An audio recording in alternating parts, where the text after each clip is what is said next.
Can I have a motion, please?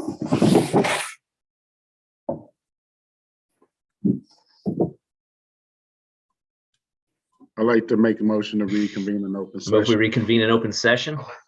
Too late. Can we get a second? Who's making the motion? Andrew or Peter? I made the motion. Who's making the second? I'll make the second. All right, roll call vote. Susan Manning. Aye. Elizabeth. Aye. Andrew.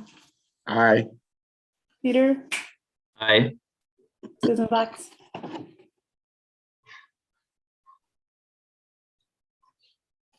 And Lorraine, aye. Ayes have it. Motion is carried.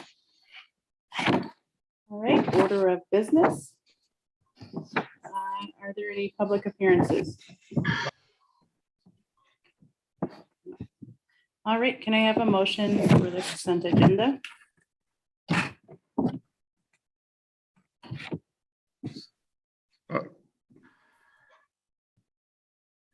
I'll make a motion to approve the consent agenda as presented.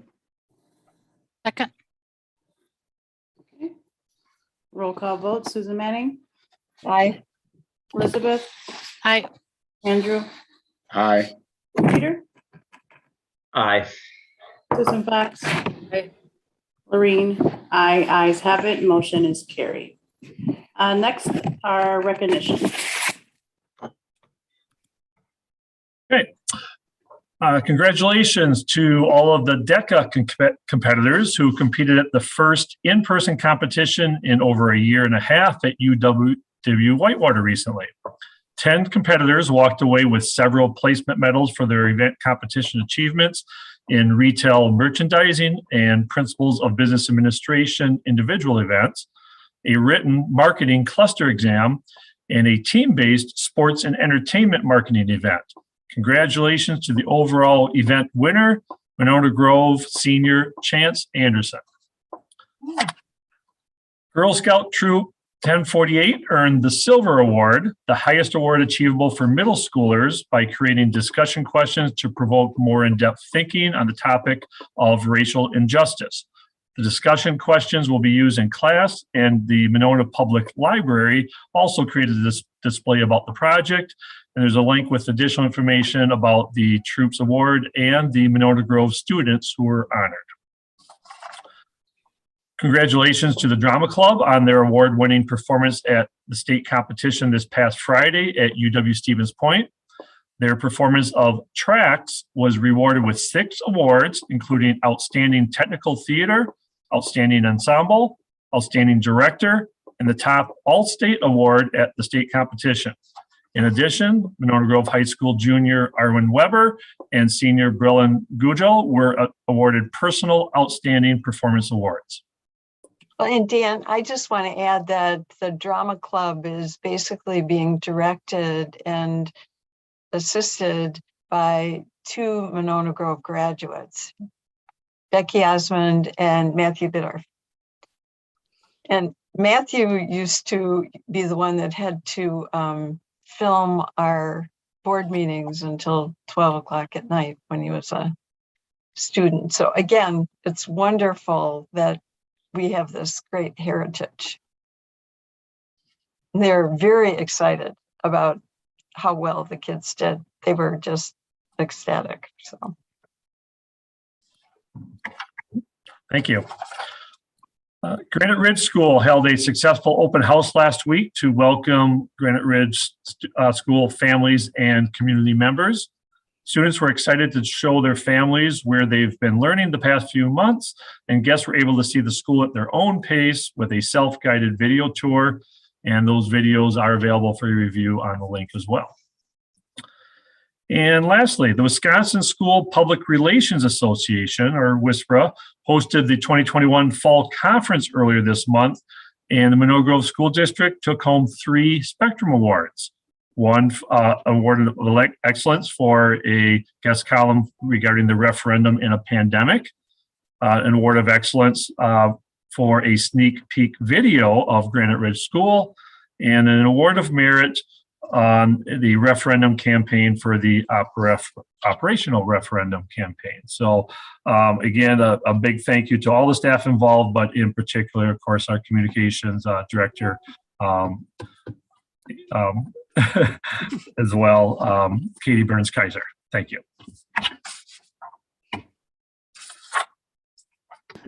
All right, great. Dan, do we know who did the video? Because I know that when we did the, when we went out to the new school and did the tour last week, they had set up on the tour, when you got to certain sites, you actually got videos as well.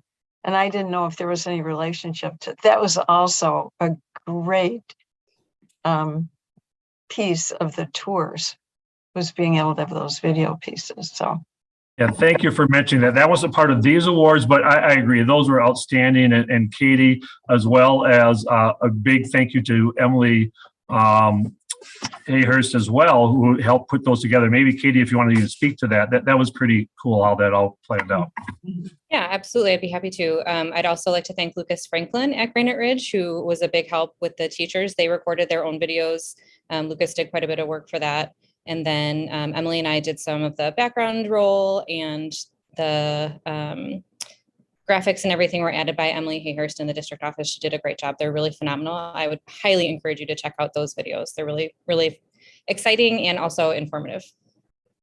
Very good. Thank you, Katie. And you're receiving applause from all of us as well. So Thank you. congrats. All right, next are correspondence and announcements. None this evening. Okay, administrative reports, Dan? Okay, I've got 4 different things I'd like to report out on this evening. So the first one was the intention to talk a little bit about the updated school operating plan. And as you know by now, that it was a little bit of a surprise, but Public Health Madison Dane County did release face covering emergency order number 5 this afternoon. So it does extend the existing face covering order for another month, which means it, which does supersede the plans that we have in place. And so I do have links to our current operating plan as well as the emergency order, but I can pause here to see if anyone has any questions regarding that at this time.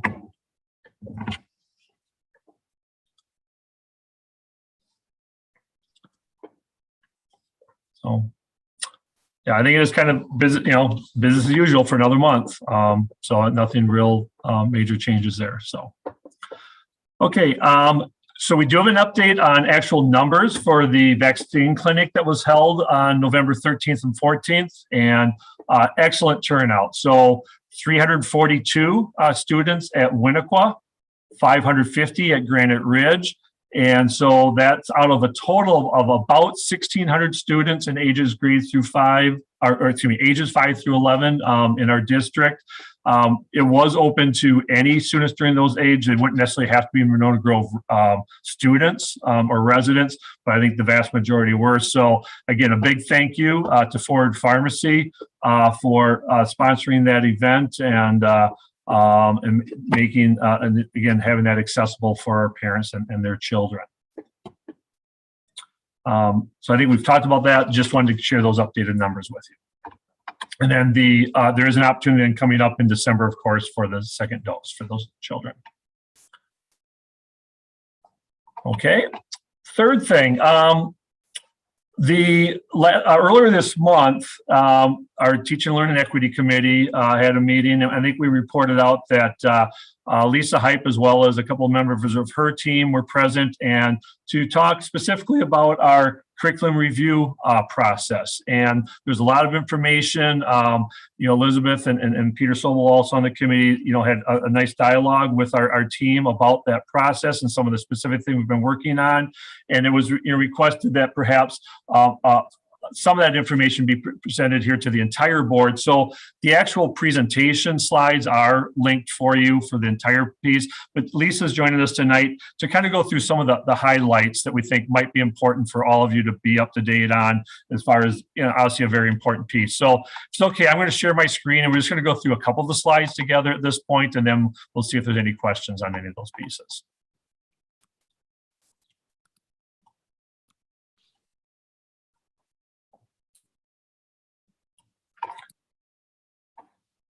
Okay, and as I mentioned, Lisa, as well as Emily Kinzer and Matt Hayden, all three did a great job of presenting a lot of detail to the committee and about this process.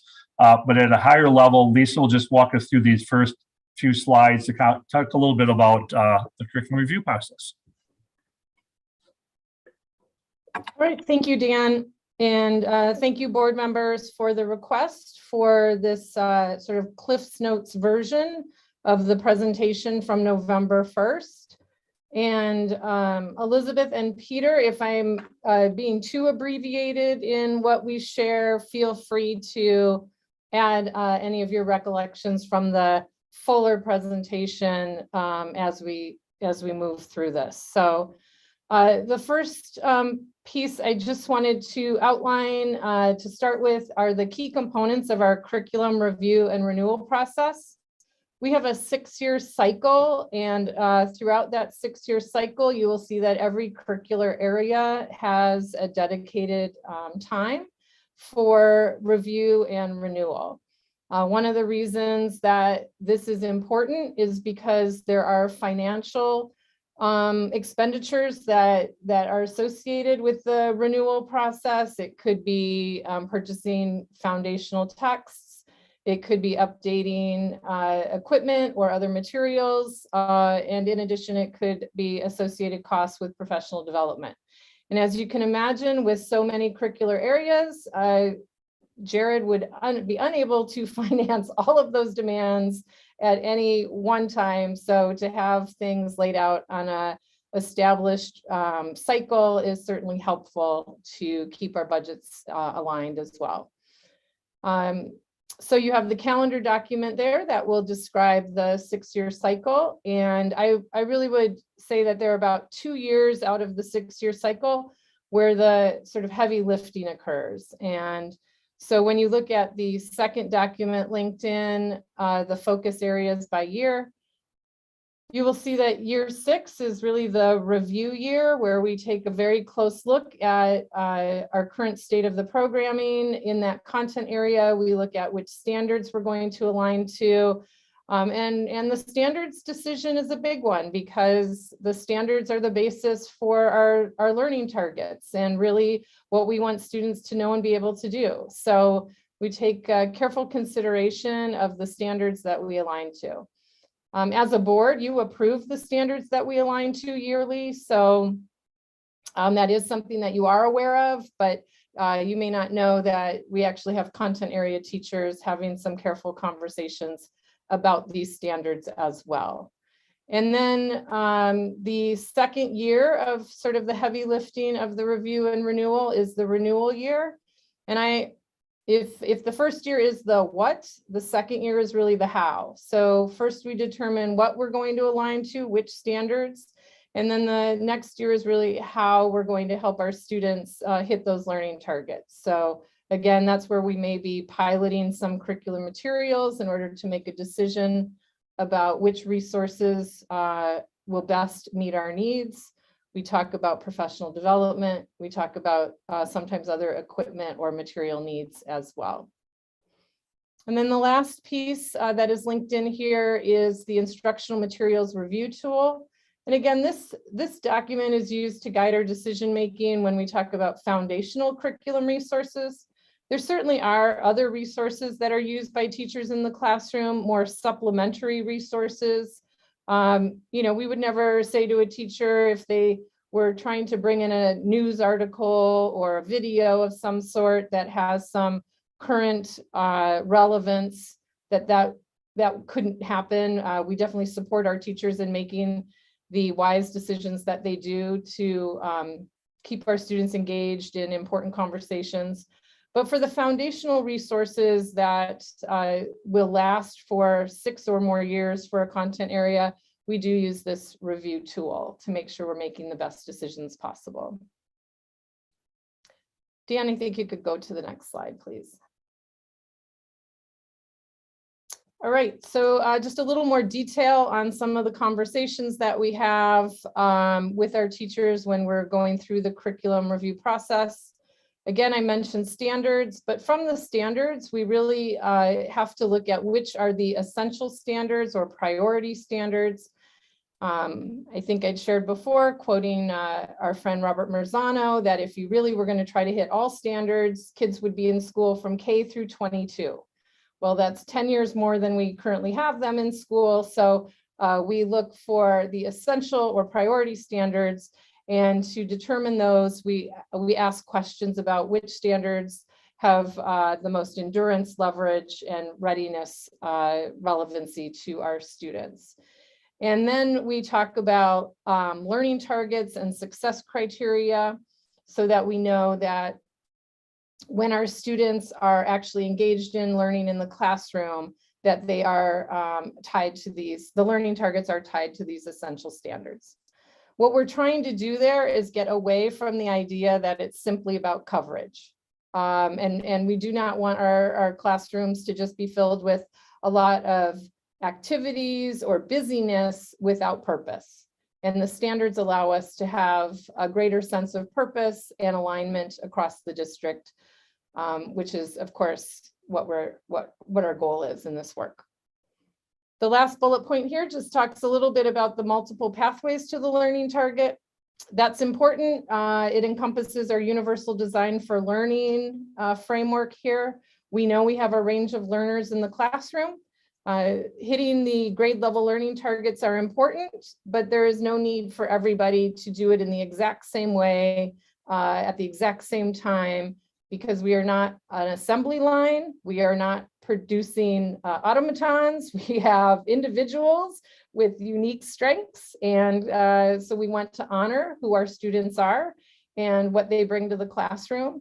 And we really feel that when students are their authentic selves in the classroom, they are in the best learning environments. So multiple pathways to the learning targets are important.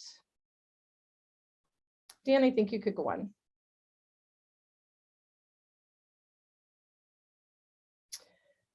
So what does it mean to have standards-based curriculum? Again, the standards provide this 4K through 12 scope and sequence. That alignment for our students from their very earliest exposures to school all the way through high school graduation helps the learning feel more meaningful and purposeful. And so that scope and sequence, again, is very helpful. When we engage in the curriculum review and renewal cycles, it is so interesting to hear how high school teachers learn so much about the elementary programming that maybe they didn't know before.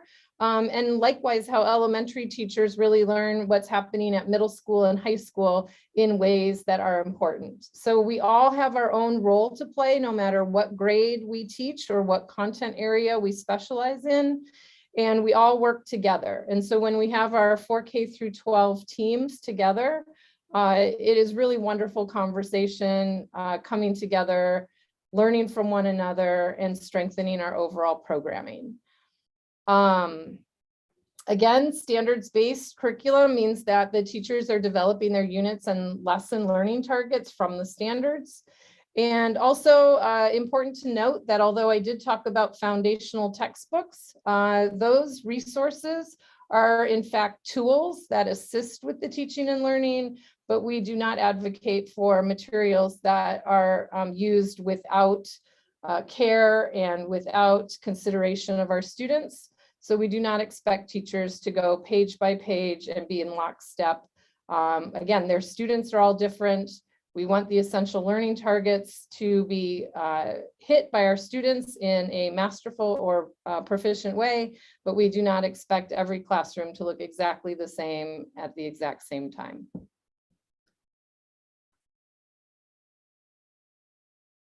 And I think this is the last slide that we're going to share today. Just as we sort of go through our review and renewal, DPI also updates their standards. When we gave the fuller presentation, we certainly talked a little bit about how the English language arts standards were recently updated in 2020, but also how the math standards were updated in 2021. We gave some examples in those two content areas for the Teaching, Learning, and Equity Committee members. But this slide here just gives you some information from DPI directly about the standards that they have for their content areas, but also the timelines that they establish for their own review and renewal. And I think for now that sort of is a quick summary of curriculum review and renewal process. And I'm happy to answer any questions that anyone may have.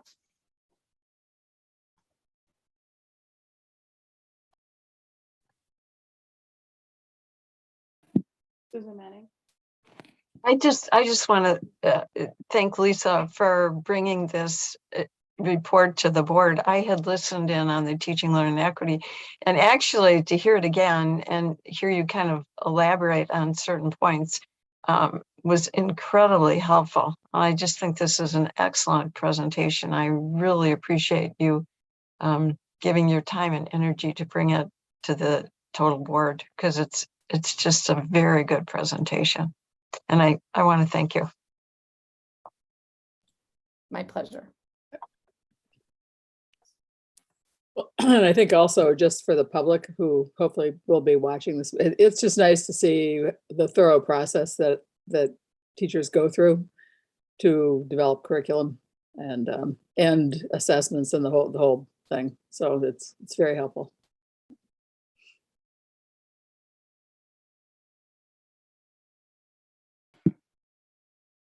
Okay, there's no other questions, Lisa. Thank you. Okay, thank you. And I think you probably realize too, on the attached document with the slides, all those links are live for you. So if you have it, you know, encouraged to click on those. You can see some of those working documents that Lisa referenced and that our teachers use in this process. So. Okay, the last item for this evening, the 2020-2021 district and school report cards. You actually received this memo about a week ago, the day that they were released publicly, but we annually, or Lisa annually puts together a memo for the board to kind of summarize what those results are for the district, and as well as any kind of key things to consider. And I think it's pretty self-explanatory in her memo. You'll see one of the key considerations this year is, because this testing took place a year ago during the pandemic, we had very low test participation in several of those subject areas. In some cases, as low as only 50%. So to keep that in mind about that perhaps might have skewed our results a little bit. And but as we've talked about every year, okay, this is one set of data points. There's certainly some things that we can learn from that, but it by no means is a comprehensive report, so to speak, on everything that we do as a district. So again, Lisa is the author of the memo. We all work on this together, as looking at that data, but can pause again if there's any questions about the report card. Do we project that scores will increase this year just because of the testing issues the previous year? I think that's fair to say this, yes. I think, statewide, we saw, and even nationally, a dip in scores. And it's hard, to say as far as, again, because of the low participation, what that might have had. But I think that's a fair statement to say that, yes, we would expect scores to rise this year.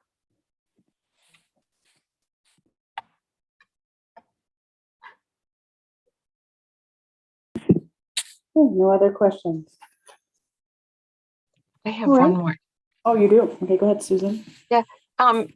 Dan or Lisa, do you have any thoughts about how the difficulties of the pandemic with the teaching challenges and that kind of work, do you have any just gut feel, Lisa, about how that may have affected the report?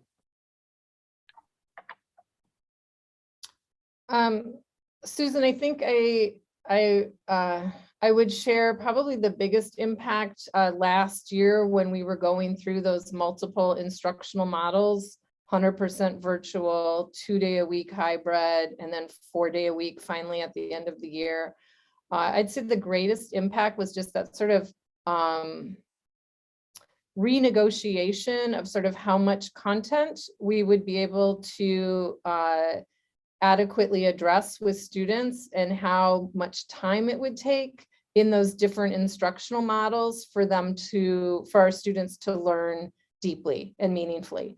And so that, I mean, it was new for everybody. So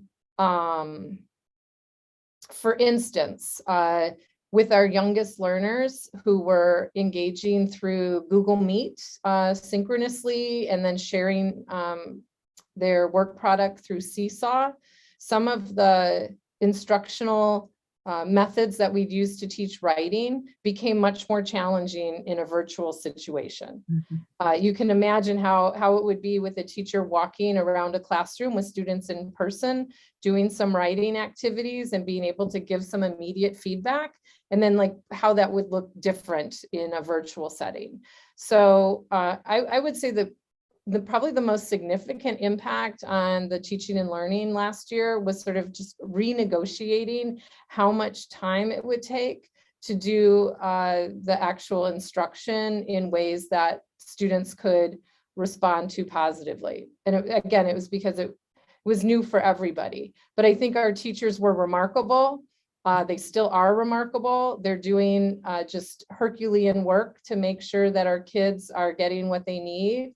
And so I'm just so grateful for the ways that they rose to the occasion. But I do think that once we have kids more regularly in school and they're safe and they're healthy and they're back to, you know, learning in ways that our teachers are much more confident and comfortable with, that's only going to have a positive impact on what you would see at the end, which would be, you know, state tests. Great, that's great. Thank you very much. Elizabeth? Yeah, I don't exactly know how to articulate this question, so bear with me, Lisa, while I think about it, right? So I read the memo and I really appreciate it. And while I understand the high percentage of our students who opted out, I think something that I'm interested in is when you look at our performance levels by year, and I think about last year, and I look at the last 2 years in both math and language arts, proportionally where we see the shrink is actually mostly in our advanced learners, right? Or people who are scoring at advanced. And there's a little bit of a proportional expansion in below basic. And so while to me, the aggregate scores or whatever are what they are, to me, it's like who opts out of the assessment, I think is an interesting question. And then I think there's still good data there to show us that we have a significant group of students, even despite last year's difficulties, that are still really performing below what our standards are. And so I'm just curious about kind of in our conversations, not just as a board, but your all conversations as an admin team, kind of the extent to which, you know, we're thinking about that, talking about that, and noticing that. Because, you know, while I agree, if you look at like, oh, 50% of our kids opted out of testing, sure. But then you look at the actual trajectory of the data, and to me, it's pretty clear to a certain extent who some of those students were. So yes, do I expect higher numbers next year? But that doesn't account for the fact that we still have a significant proportion of students that are below expectations. I don't really know that that's a question as much as a sort of a comment and a noticing. And I think something that's worth us paying attention to instead of, right. I think just saying like, oh, well, it was a tough year and a lot of people opted out. Like a little bit more behind the hood, you know what I mean?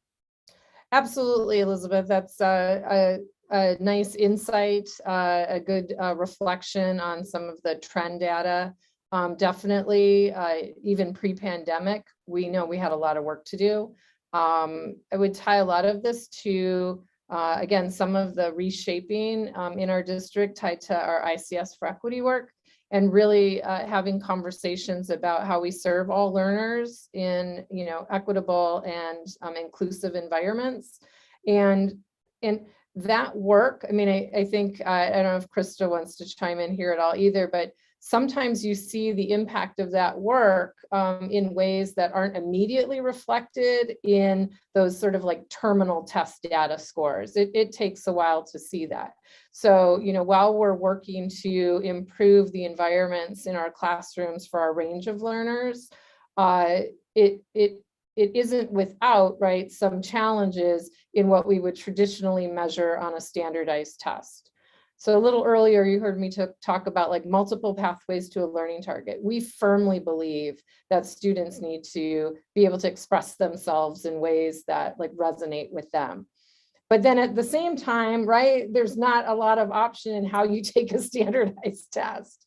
So although we respect and want to see those test scores certainly rise, and we have belief in all of our students as very capable learners, there is always still that question about how much, are there other measures that would show that those students actually are doing well and succeeding in their academic endeavors, separate from what we have traditionally honored as standardized tests. So Krista, again, I don't know if you want to add anything to that or.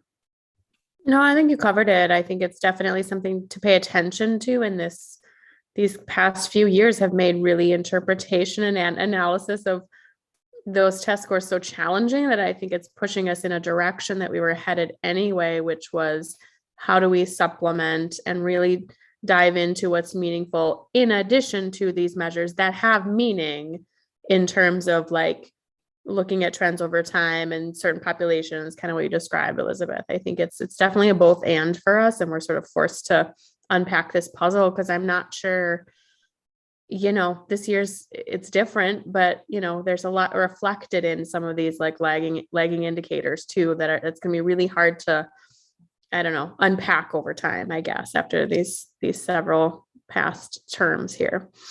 Yeah, I appreciate that. I appreciate both your responses and I mean, you and I have had a lot of conversations where I completely in agreement with you around those things, right? It is a singular data point and it has a weight. It's not the weight, it's not the point, but it is a point.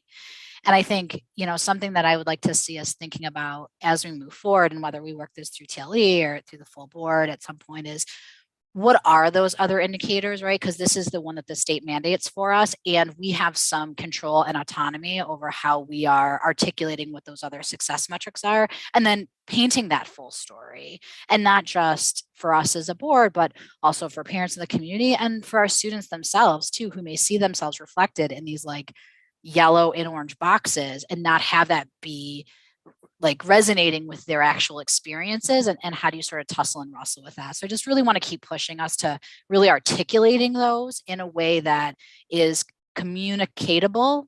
I don't know if that's a word. Katie just want a word so she can tell me whether or not that's a real word, and then she can fix my communication, but in a way that we can actually feel, see, touch, and communicate. So that's all. Thank you.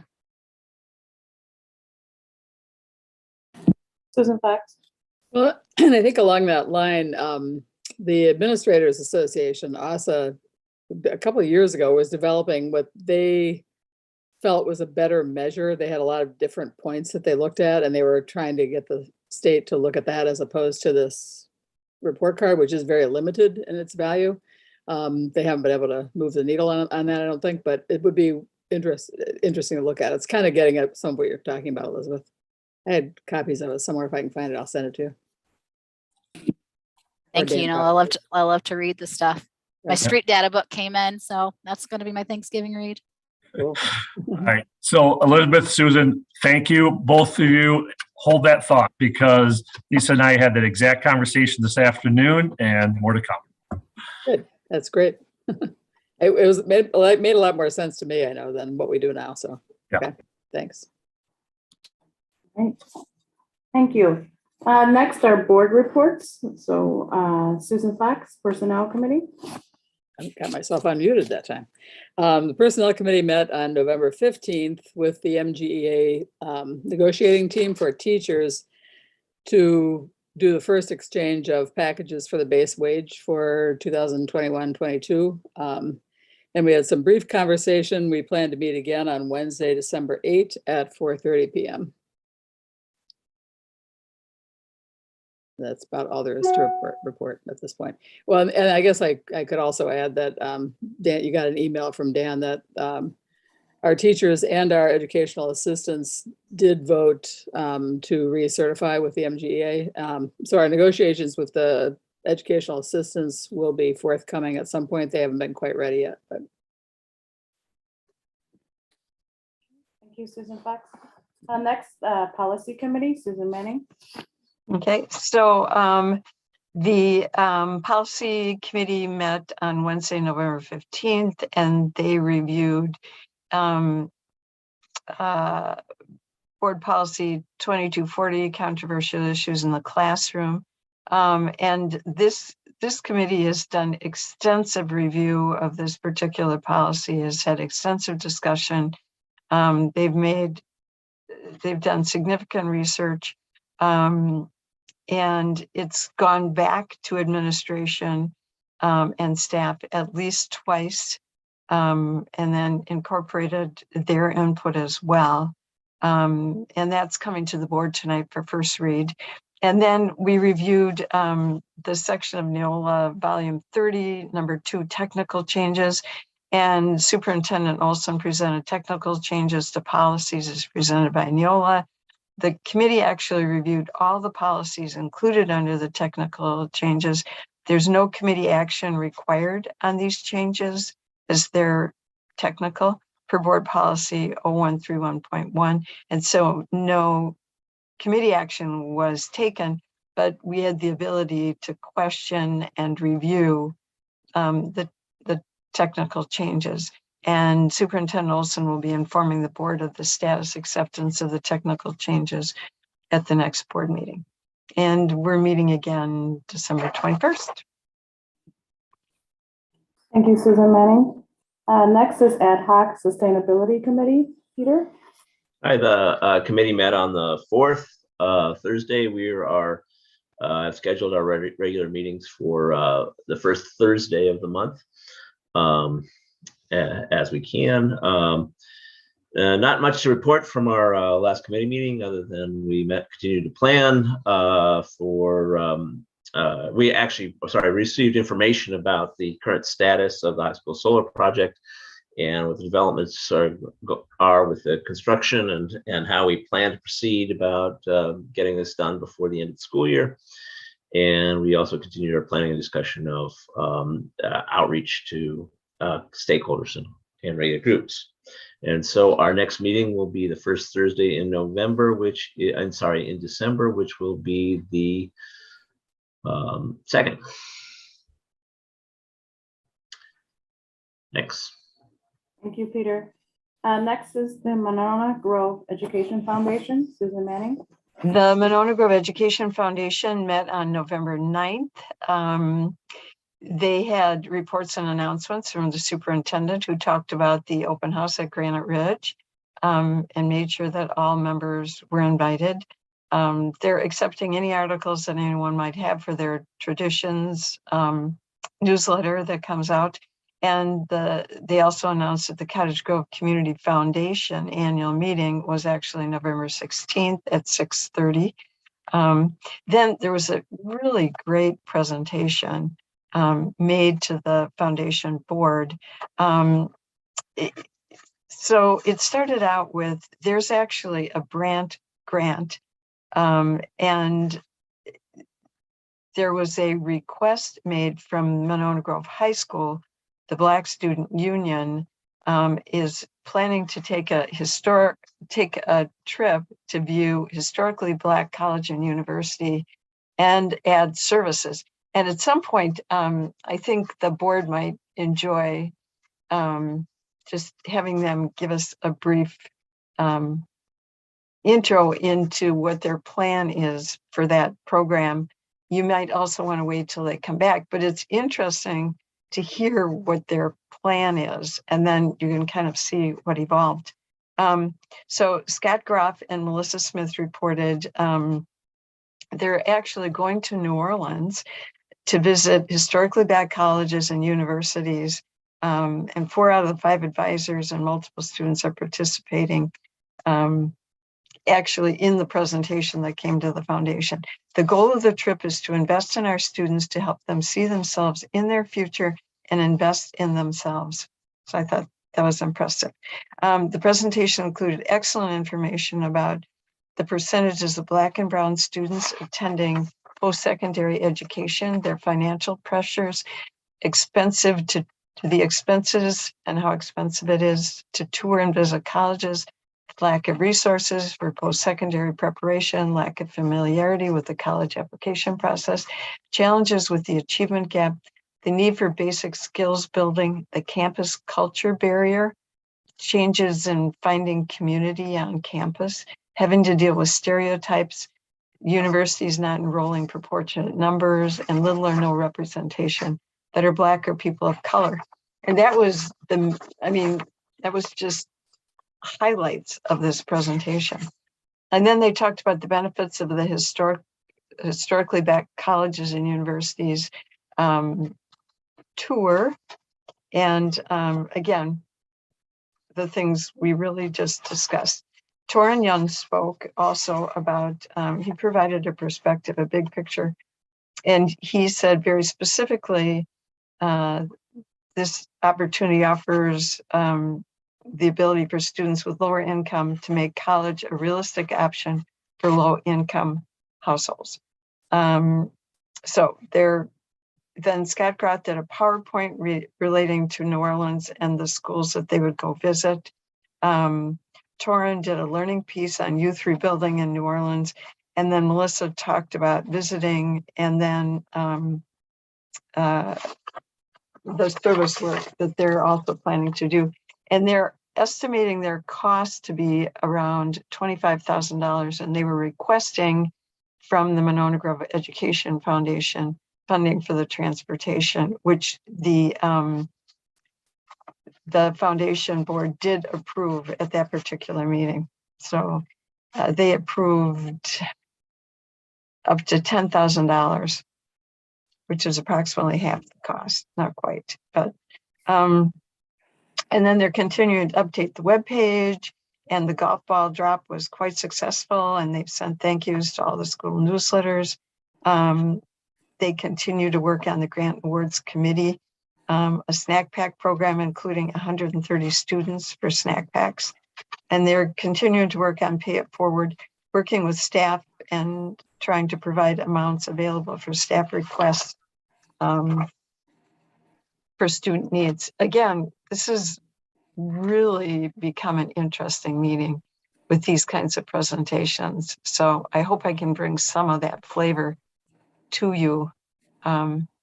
This was a particularly interesting meeting, and particularly talking about the tours.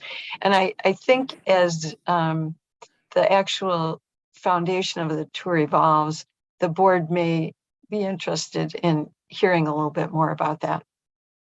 Thank you. Very fascinating. That's really exciting. When will they take the trip, Susan? Dan, do you know what, April? Do I have that right? April? I don't know the exact date. It is in the spring of this year. Yes. Yeah, I'm almost sure it's April. And it, again, just listening to people talk about it makes you want to help. You know, you just want to get up and say, what can I do to help you have this experience? And trying to make these kinds of experiences for more students, for all of our students. Again, it was a very engaging presentation. So I really enjoyed it. Sounds very interesting. Thank you again for sharing that, Susan.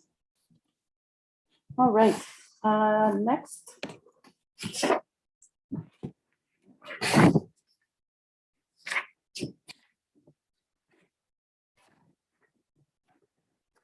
Possible action items. So 2021, 2022, Dane County School Consortium Director Compensation. Okay, just a quick reminder of how this works. So we are part of a consortium of all Dane County schools with our School to Career program, or it's actually called the Dane County School Consortium. Josh Fassel is our executive director for the consortium. We do have an executive board that serves to provide oversight. I happen to be part of that board.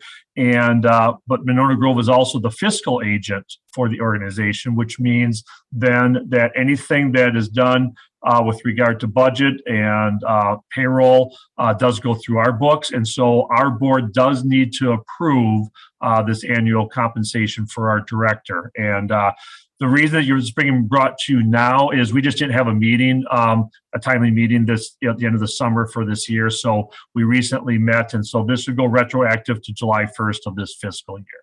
So we do have the recommendation for the salary for Josh Fassel for the current school year. Okay, Andrew?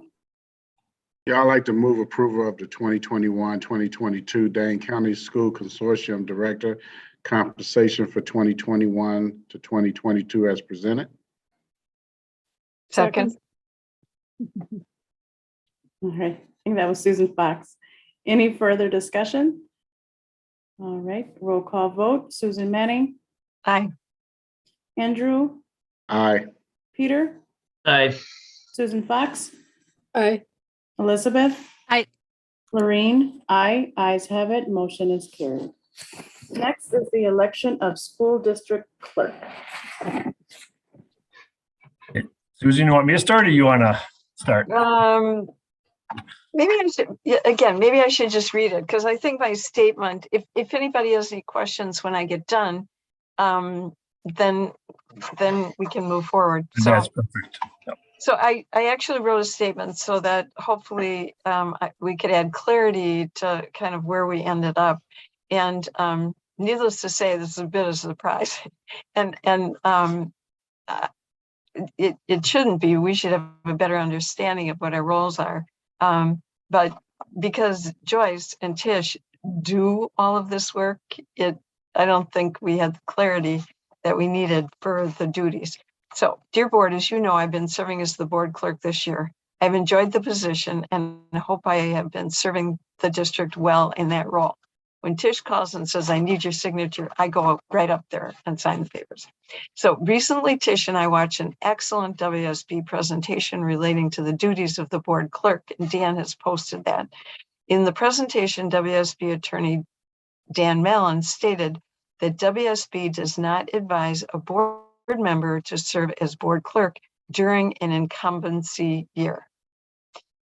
Because the duties of the board clerk involve a number of functions related to processing and certifying certain election documents and results, there's a potential for a conflict, real or perceived, between the duties of the board clerk and an incumbent board member. Running or not, it's incumbency. Due to the potential for a conflict of interest during the incumbency year and the duties required related to board elections, I have spoken to Superintendent Dan Olson and also legal counsel, and we are in total agreement that it is best for the school district and the board if at this time I resign my clerk position during this year of incumbency.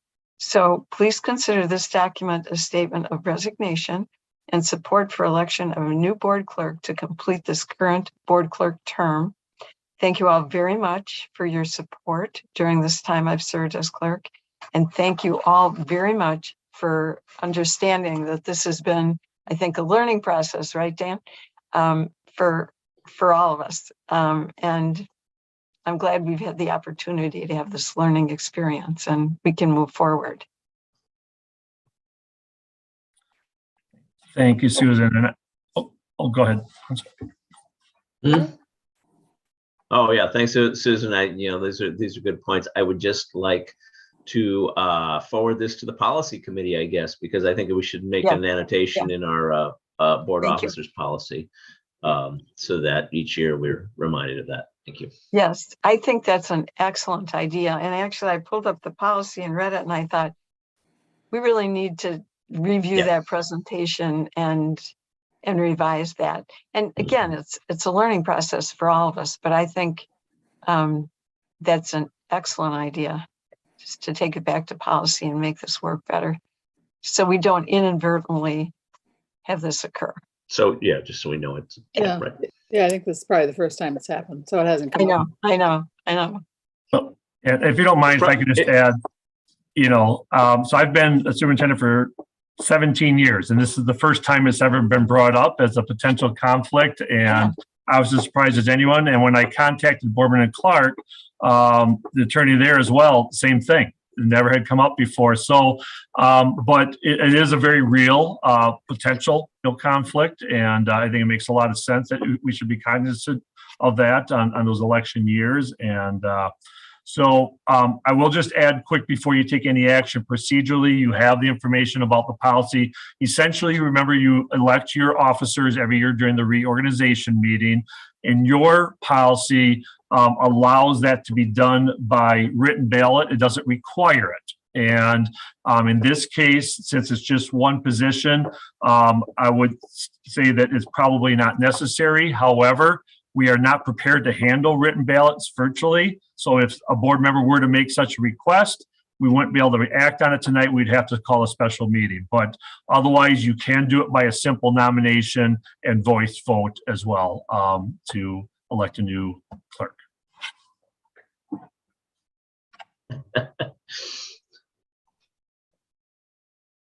Who's going to step up? Again, here we are. So you look at who's here, and the only two people who can actually run for this position are Susan and Eric. And Susan's here, she's experienced, she knows what she has to do. She's going to go in and do whatever has to be done. I would nominate Susan Fox to complete the board clerk term. And I'm sorry, I can't do it. So Susan, first it was correction, it's Peter here, not Eric. So only Susan Fox and Peter are here right now. Well, Yeah, I would but nominate Eric Peter just to teach can't- him not to show Peter up at can't meetings. serve in that capacity either because he's an incumbent. So the Oh, only- that's right. It's Oh, election yes. as well, Okay, but yeah, so yeah. basically what they told us at WSB is the president, the vice president, and the treasurer cannot serve as clerk, particularly the president and the treasurer. Neither of the incumbents can. So that leaves two board members, and we need to elect one tonight because these dates are going to start happening and these documents are going to have to start being approved. So I think we should just get it done tonight. And I think we should nominate I'm Eric just to teach him a lesson for not showing up that's for the right, meeting. for not showing up. Yes.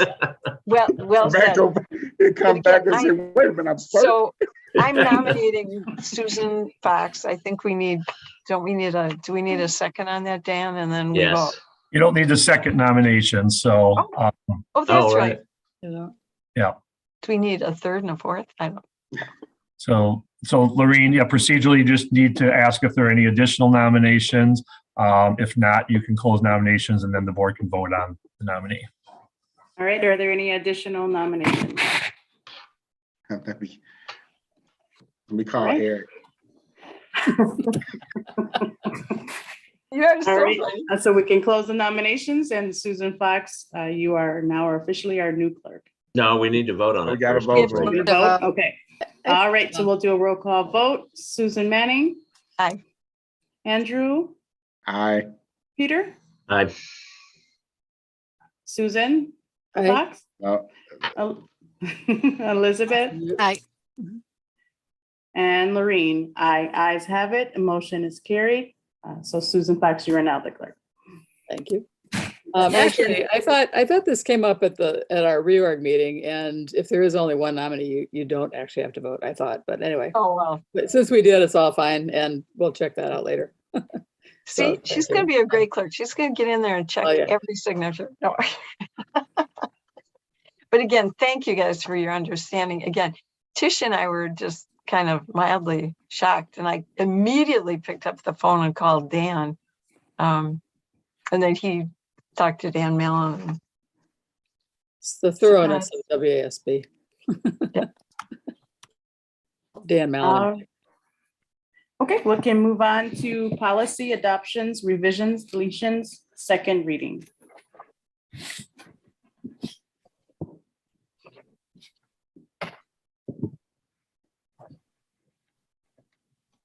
Andrew, I move the approval of policy adoptions, amendments, and deletions as presented.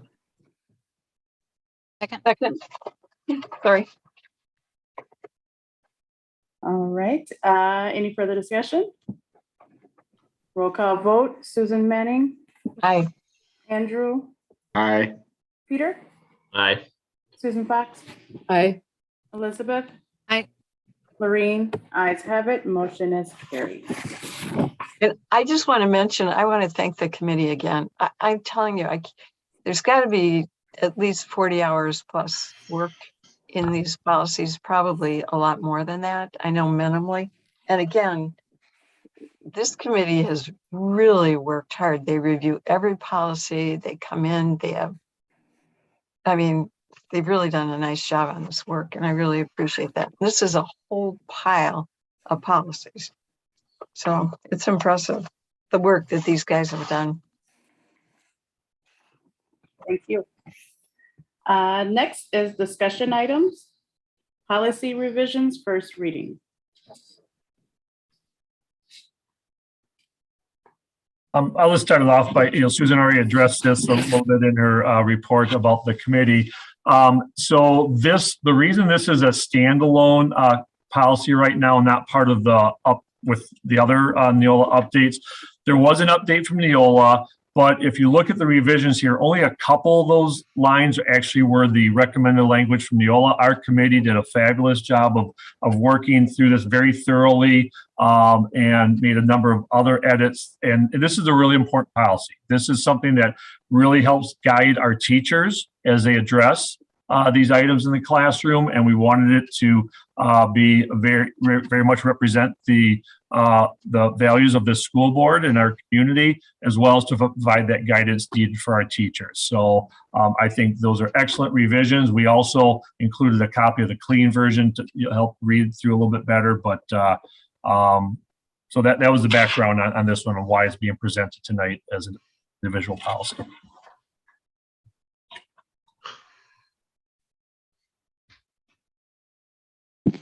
Okay, Peter. I do have a problem with one clause in this, which is if you bring up the policy, in the third paragraph says the board will permit the introduction of proper education use of controversial issues provided that their use in the instructional program. And item E does not cause a substantial disruption in the school environment. And that it seems to me that allows for persons who are opposed to teaching a particular subject to create disruption and therefore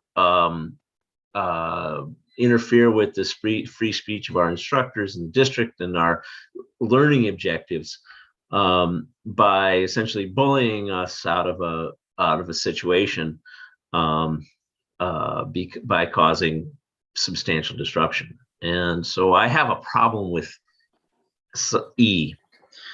E quotes, Tinker versus Des Moines, but Tinker versus Des Moines was about a widespread student protest where students wanted to wear armbands to protest the Vietnam War. And that's where this substantial disruption, test, I guess, comes from. But because something is controversial, some people don't like it, doesn't give us a group the right to dictate what is and is not taught in our schools. And so I do not like phrase E, or paragraph, or whatever, sentence E in that subject. If there's some comment on that, I'd appreciate it. Yeah. Well, and I'll let Susan and Elizabeth and Dan comment that as well. I can't tell you how long we worked on that particular phrase, as well as paragraph 3, where it says for purposes of this policy, controversial issues are.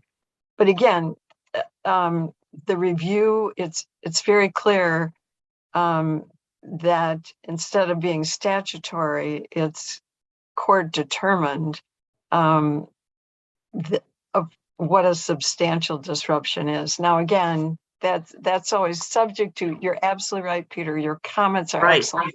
We spent hours talking about this, and we went back and looked at multiple resources. Can I just a second, Susan? Sure. The court never said what the school district had to do with that substantial disruption. The court said that the district had a ability to limit a protest because they thought it would cause substantial disruption, but they weren't required to limit that protest. They were given, essentially the court said, yes, you could if you wanted to. So I don't think, if there's substantial, I mean, we could decide if there's substantial to go ahead anyway, except other than this policy says, oh, if there's substantial disruption, we're not allowed. Essentially, this policy says if something rises to the substantial disruption, to the level of substantial disruption, we're not allowed to teach it in our schools, and I object to that. That at the very least, that should be something that is at our discretion. We could say, we can consider the disruption, but to say that we can't teach it because there's substantial disruption opens our educational process to being disrupted by people trying to use this clause to dictate what we can and cannot teach. Peter, so that I have clarity, so you're just saying just change the verbiage to consider? Is that what you're suggesting? What? I think that there could be plenty of solutions to this, and I'm not sure what the right solution is, but I do just object to item E, and I'd like the board and the policy committee to consider that objection. And I could draft language about this, but this is, the first reading, and this is the point of the first reading, is for us to have a discussion of this as a board. Thank you. Susan Fox? Yeah, that's an interesting way to look at it. And we looked at it more from the standpoint of students and maybe what teachers might.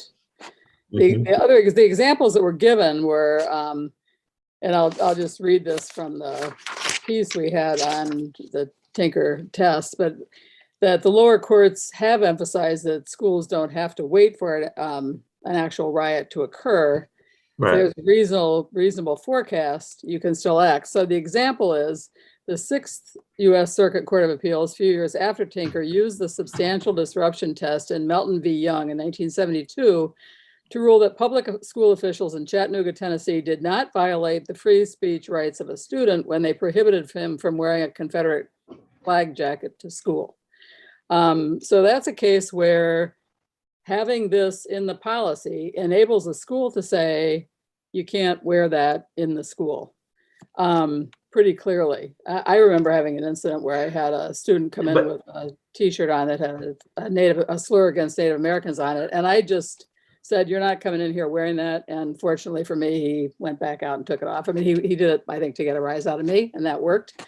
But he didn't come in wearing it. And at the time I said it, I thought, yeah, I hope I have the right to say this because that's what I'm going to do. But then it was used again later. So I'm just going to say this, Peter, it has been used a few times that students who, the 5th Circuit used the substantial disruption test in another ruling to rule that public school officials had the right to punish a student who posted an online rap video criticizing 2 teachers. So I think we felt it was important, and particularly in today's heightened climate, and it was the recommendation of attorneys. And I guess I just have a hard time seeing the example I mean, to me, that's a pretty extreme reading of it. And I just have a hard time seeing that come up. So personally, I'm in favor of leaving it in, but I'll let it go at that. I mean, I understand that what you're saying, but in all those cases you cited, it's a question of whether or not the school board or the school district has the discretion to prevent behavior because it causes substantial disruption.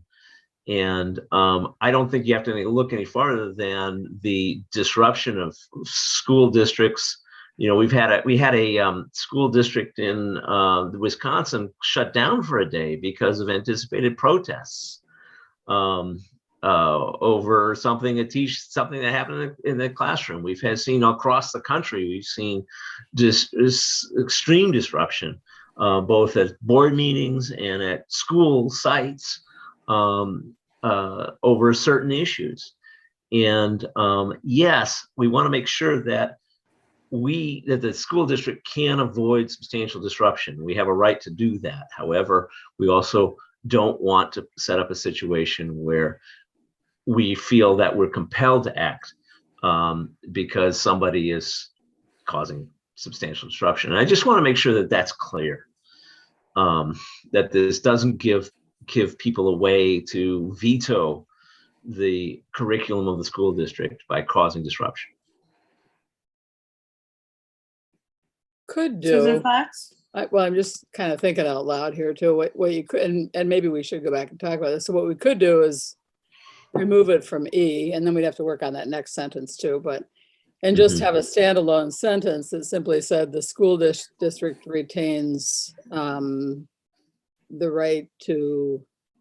See, this is going down another slippery slope. To retain the right to, what are you going to say? Restrict speech to avoid a substantial disruption. I think it's tough, so I guess I retract what I was just going to say. That's the danger of thinking out loud. Doesn't work very well. The other language that they use in relation to that case is preventing anything that causes a serious interference with the orderly operation of the school. So again, we can look at, I mean, if you write up your concern and then I'm happy to do that. And then offer us Offer other us additional language, yeah. We're meeting in December. We would be more than happy to review that. But Dan, we're not, so we'd have to hold this for. We're meeting the same day as the board meeting, but that's all right. You know, it doesn't matter. It could be, okay. It doesn't get passed till January. We have a policy currently. This language was recommended by the attorneys to add, by the way. Right. Because of the current climate. So they're thinking of exactly what you're thinking of. But if you can send us some language, and I'll think about it more myself too. I don't mind having it on the policy agenda. That's fine. Peter, is that of interest to you to do that? Sure, yeah, I'm happy to do that. We can also leave it on the board agenda for December 8th for a second reading. And if we all decide we don't want it. Sure. Yeah. Elizabeth, you had a question? I was just gonna make a comment, but I feel like we've got a good plan of action, so I don't need to belabor the point, and we'll talk about it back in policy. Okay. All right. Next is future meeting dates. So next board meeting is December 8th, and the following one is January 12th, 2022. All right. We have a motion. Move to adjourn. Or adjournment. Okay. Second that. Sure. Susan, you have to take notes. Doesn't Andrew get to make that motion? Jeez. No, I beat him. Yeah. All right, all those in favor for adjournment? Aye. Aye. Ayes have it. Meeting's adjourned. Have Hey, a happy good Thanksgiving, everyone. Yeah. Happy Thanksgiving, everybody. Be safe, everybody. Happy Thanksgiving. Yeah. Have a little hockey there.